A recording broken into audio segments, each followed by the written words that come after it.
L'homme salue la réceptionniste. La réceptionniste ne bouge pas. Il salue les employés. Les employés ne bougent pas non plus. Mais il ne s'aperçoit de rien du tout. Toutes les personnes autour de lui sont figées. Jusqu'à ce qu'il pousse la porte du bureau. Plusieurs personnes figées sont ses collègues. Plusieurs qui bougent. Il ne les connaît pas. Elles tiennent quelque chose en train de scanner. Mais à peine a-t-il demandé ce qu'elles font, que le chef crie de l'attraper. Visiblement quelque chose cloche. Il se dépêche de courir dehors. Une bande de gens le poursuit. Quand il crie à la réceptionniste d'appeler la police, il réalise enfin. Cette personne est figée et immobile. À peine pousse-t-il la porte, qu'il tombe sur le chef. Il fait demi-tour et continue à courir. Clairement cette personne était derrière lui. Mais en courant, cette personne ressort encore. Il tourne et court dans l'autre direction. Cette personne bloque encore le passage. Et en plus n'a pas l'intention d'agir personnellement. Enfin il arrive au bureau. Peut-être qu'en verrouillant la porte il pourra résister un moment. L'essentiel maintenant c'est d'appeler des renforts. Mais le téléphone une fois décroché ne fait que des bips. Aucune autre réaction. Ces gens n'ont pas forcé l'entrée, mais se sont dispersés sur ordre du chef. Le vieil homme dit qu'il a compliqué les choses. Lui reste perplexe. La porte à côté s'ouvre. Il est plaqué au sol. Un tissu blanc le recouvre. Il ne reste dans ses souvenirs que des lumières floues et des individus bizarres portant des masques. À son réveil il est attaché. Derrière lui se tiennent quelques personnes.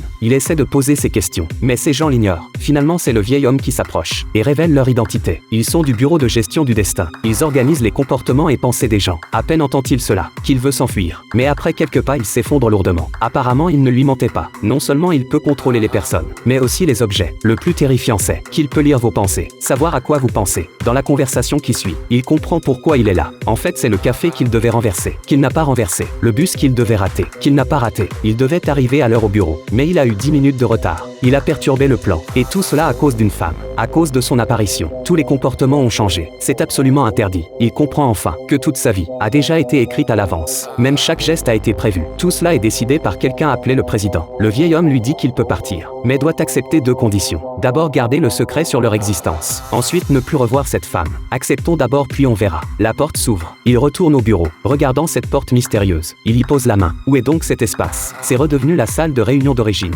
Repensant à la femme d'hier, il reste très perplexe. La femme est apparue dans les toilettes pour hommes. Cela rend Jacques très perplexe. Comment se cacher aux toilettes pour boire? Jacques lui rappelle que ce sont les toilettes pour hommes. La femme le sait visiblement, mais elle n'explique pas cette situation.